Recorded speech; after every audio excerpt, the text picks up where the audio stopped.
Well, yeah, and then ultimately, who buys the magazines? Who buys into this? Who watches it on television? We do, So and so it's time that we stopped doing that. It's time that we took back control, and this is where it really belongs, Alex. Is that we, the people, have to recognize that we have responsibilities.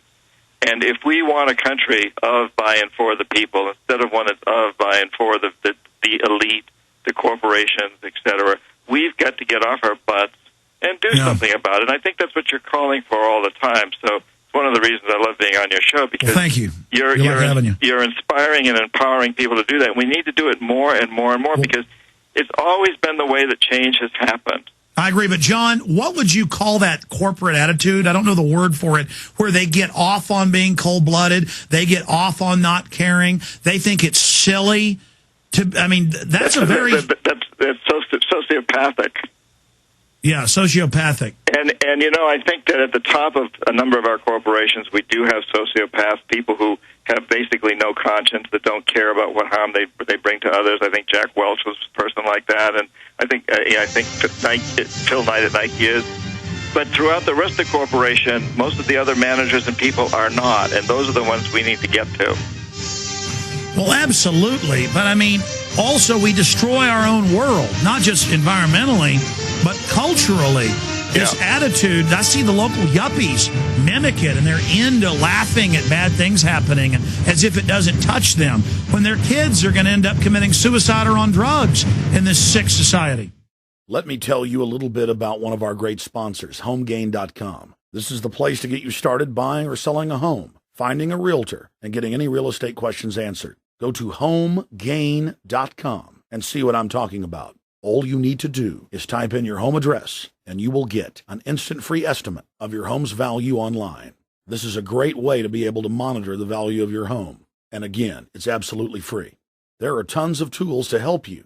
For instance, if you want to remodel your home, go to HomeGain.com. Use their Home Sale Maximizer to help you determine which home improvements can most increase your home's value before you put it on the market. For 10 years, these folks have been helping home sellers and buyers. Visit their link at INFOWARS.com.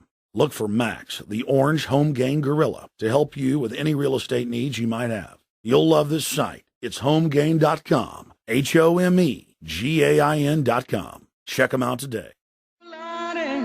Trouble so hard, ooh Lord, my trouble so hard. Don't nobody know my trouble. Me and John were just talking about all the websites and groups where you can find out about the sweatshop free clothes and products that are becoming more and more popular. And it's those little choices that you think are little that really add up to big things. And then I hear these arguments about, if there's not a sweatshop, they wouldn't have any job. No, in every study I've seen, and Ross Perot covered this in the mid-'90s, it made the standard of living in Mexico go down, standard of living in Brazil go down, standard of living in Indonesia go down. It makes it go down. It does not make it go up. And it makes our standard go down. It just, this globalization, the way they're doing it is killing everything. Rusty in Texas, you're on the air with John Perkins. Go ahead. Hello? Yes, go ahead. Yes, sir. Thank you for taking my call. I just took Texas government this last year, and they talked about this thing called creative destruction. And creative destruction is supposed to be like a business gets so big that eventually it collapses on it within itself and goes broke, or the people quit buying the products because they just get tired of it. But I don't see how it can be fair to go and bail these companies out, basically giving them a new deal, because capitalism itself is like a live and let die kind of way of living, because one man's loss is another man's gain. No, I hear you. Let me get a quick comment from John Perkins on that. I would just briefly say this is crony capitalism, and it's been said many times, where the risk is socialized, the profit is privatized, so it's not really capitalism. John Perkins. Yeah, no, I totally agree with you. That's why I say it's what I'm calling a mutant form of capitalism, where it's all balanced in favor of a few very, very wealthy and powerful people. But we need to turn that around, and we can do that. It's like going to a casino where you never win. It's totally rigged. Yeah. But Only because we allow it to be rigged. We can stop it. I'm not saying it's going to be easy, but we can do it.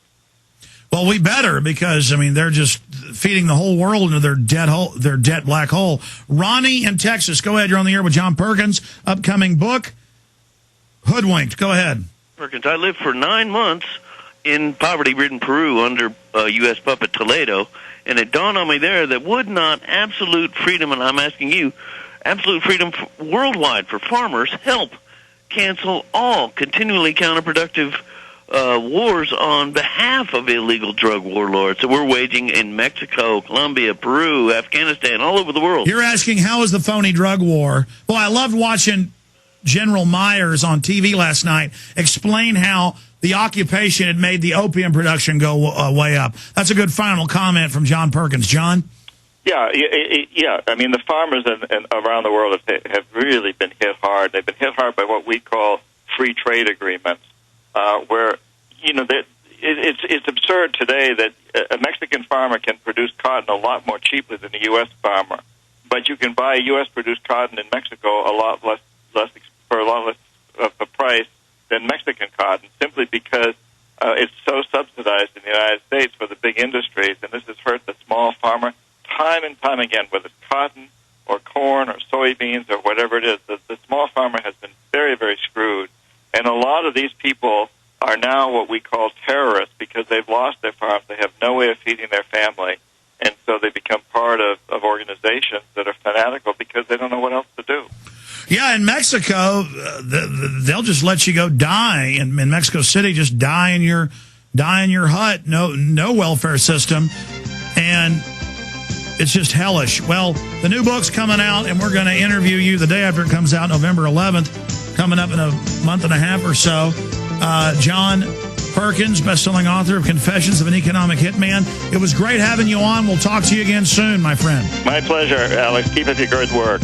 You too. Appreciate you being on with us. Ladies and gentlemen, be sure and visit the video and bookstore for all my books and films at INFOWARS.com.